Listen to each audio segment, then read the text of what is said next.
नमस्कार।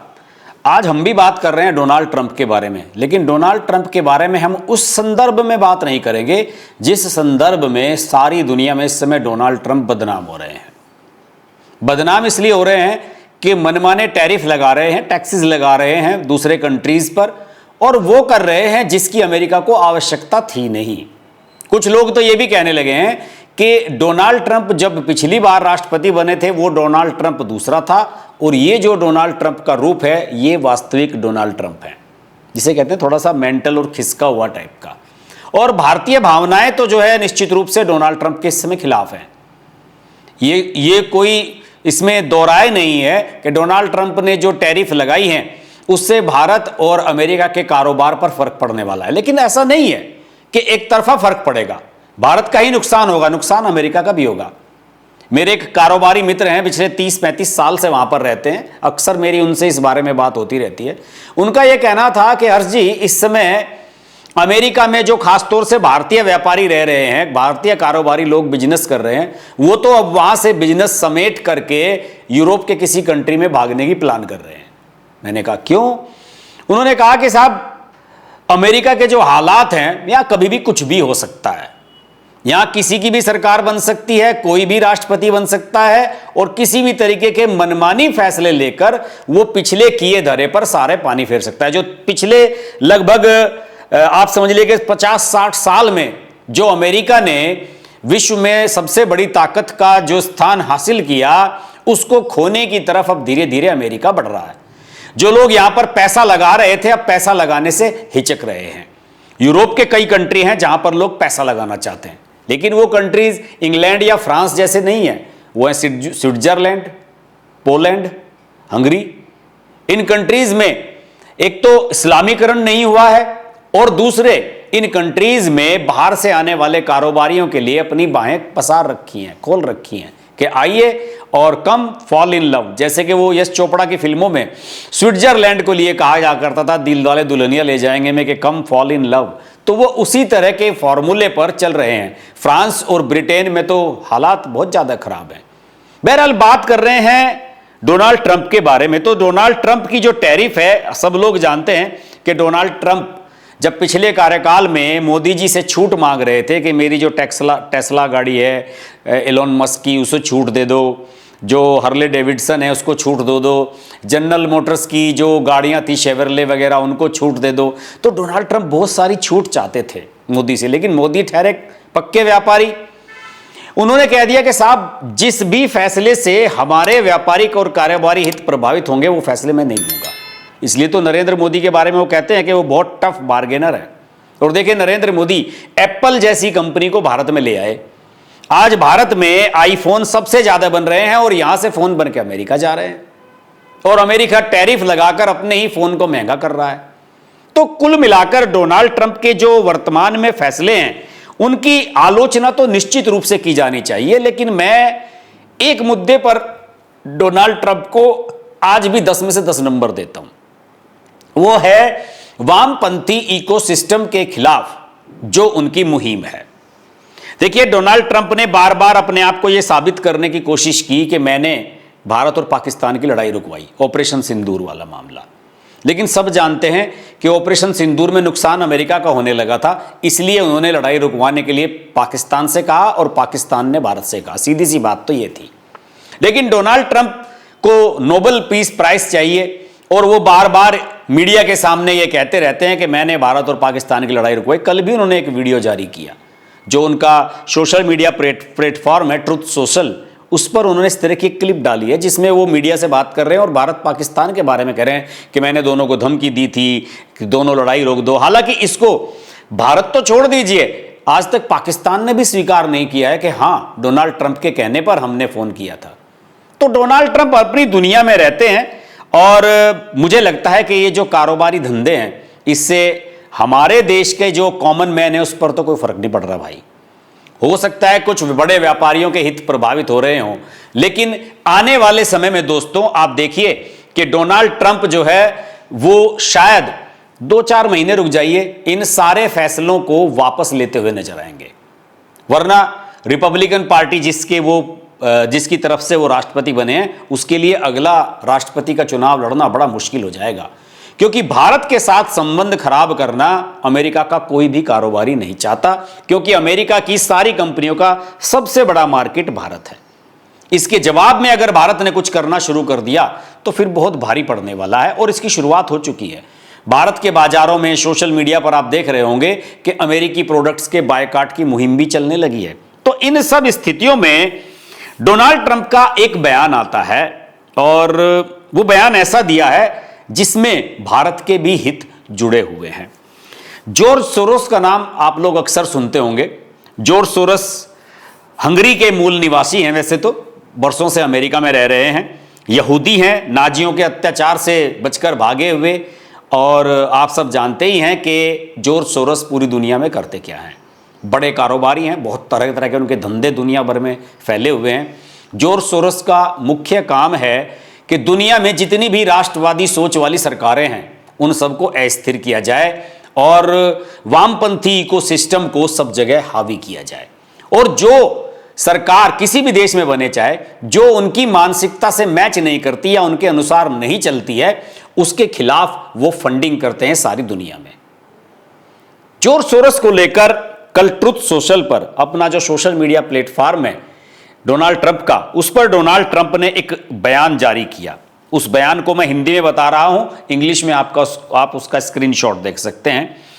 उन्होंने truth social पर लिखा कि जॉर्ज सोरोस और उनका रेडिकल लेफ्ट बेटा एलेक्स सोरोस, इसका नाम है, रिको के तहत आरोपित होना चाहिए, क्योंकि वे पूरे अमेरिका में हिंसक विरोध प्रदर्शनों और बहुत कुछ का समर्थन करते हैं। हम इन पागलों को, अमेरिका को और बर्बाद करने की अनुमति नहीं देंगे, कभी भी इसे सांस लेने और स्वतंत्र होने का मौका नहीं देंगे। उन्होंने एक तरीके से इनके लिए चेतावनी जारी की। उस चेतावनी में डोनाल्ड ट्रंप ने यह कहा है कि हम इन लोगों का अच्छे तरीके से इलाज करेंगे और इन लोगों पर हम नजर रखे हुए हैं।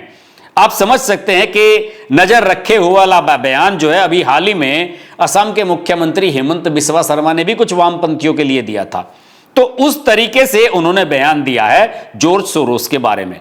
और ये जो रिको उन्होंने नाम दिया, इसके बारे में आपको बताऊं, रिको एक कानून है वहां का, जो केंद्र का कानून है, जैसे यहां सेंट्रल गवर्नमेंट बनाती है, वहां पर भी एक संघीय कानून है।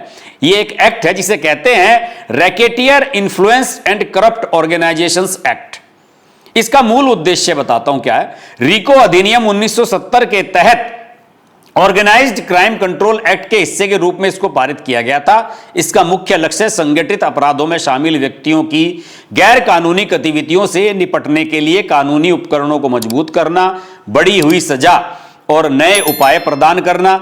यह कानून अभियोजकों को आपराधिक संगठनों के नेताओं पर मुकदमा चलाने की अनुमति देता है, भले ही उन्होंने सीधे तौर पर अपराध न किए हों, बल्कि दूसरों को उन्हें करने का आदेश दिया हो। आप क्या समझ सकते हैं, जैसे भारत में यूएपीए है या सिडिशन के जो चार्जेज होते हैं, देशद्रोह वाले मामले होते हैं, कि इस तरह का मामला है कि आप डायरेक्ट रूप से कोई अपराध नहीं कर रहे, लेकिन आप ऐसी हरकतें कर रहे हैं या आपकी वजह से ऐसी घटनाएं हो रही हैं कि आप देश को अस्थिर करने की कोशिश कर रहे हैं। और आप सब जानते हैं कि अमेरिका में कितने प्रकार के दंगे फसाद झगड़े पिछले कुछ दिनों में हुए हैं।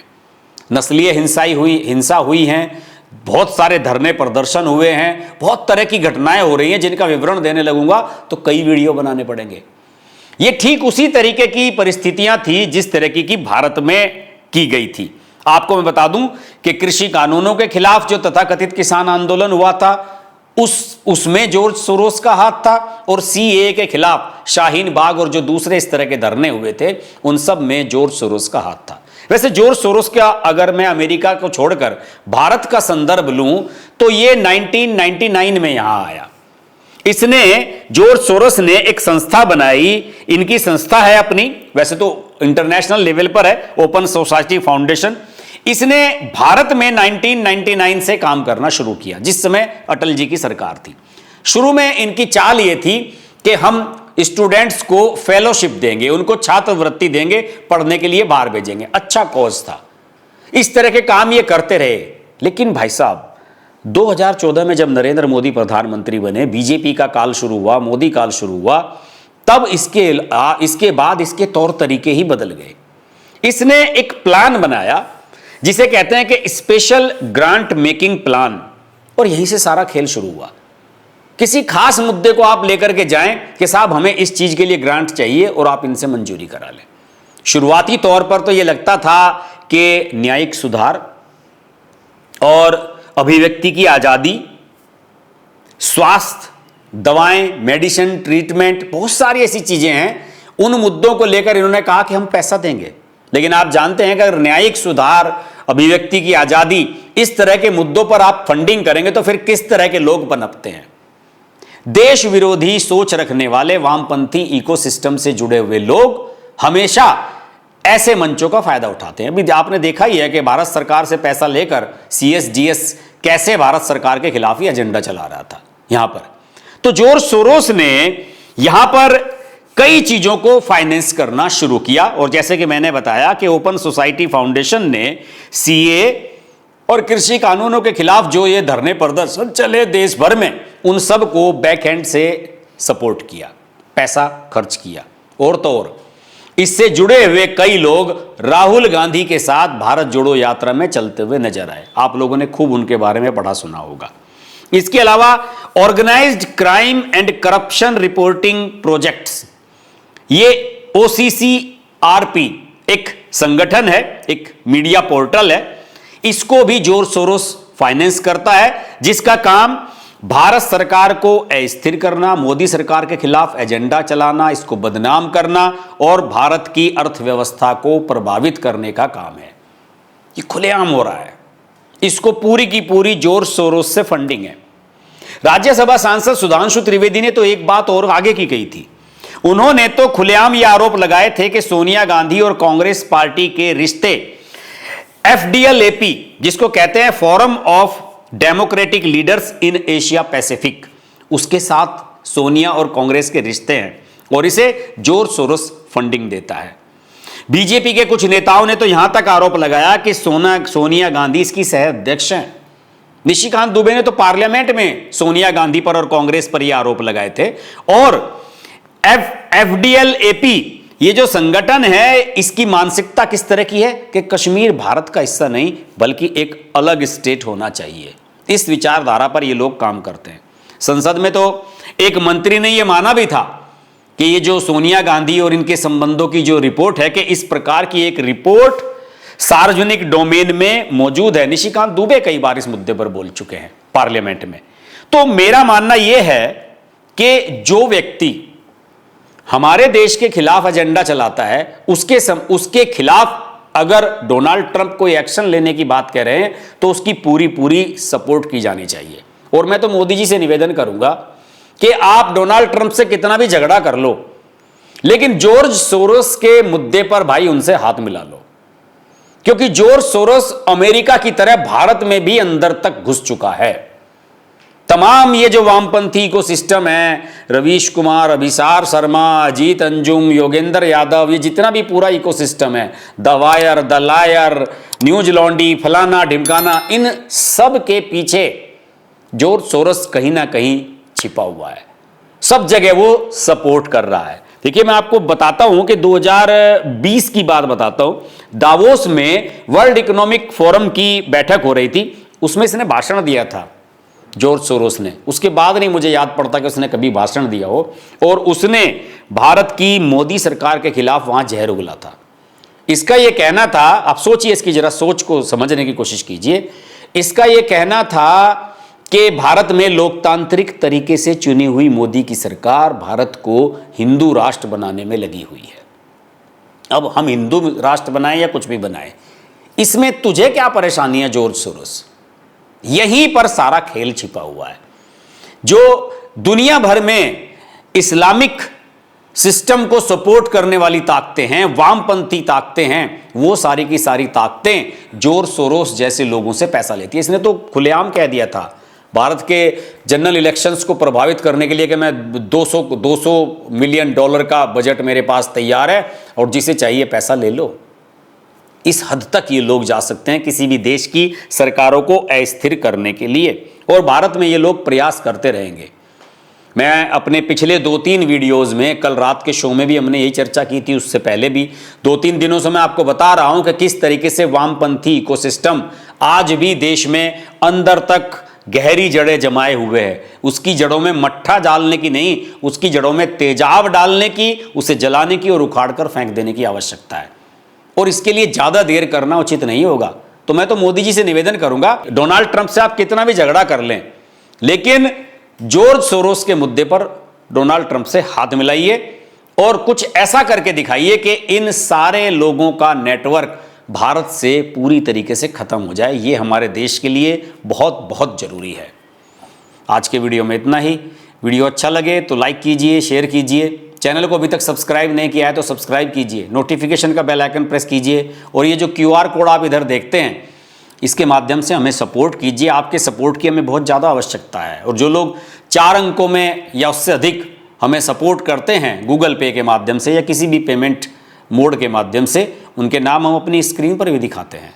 तो अगले वीडियो में आपसे फिर मुलाकात होगी, तब तक के लिए नमस्कार। अगर आपको हमारी वीडियो पसंद आई तो वीडियो को लाइक करें, चैनल को सब्सक्राइब करें और नोटिफिकेशंस के लिए बेल आइकन को प्रेस करें।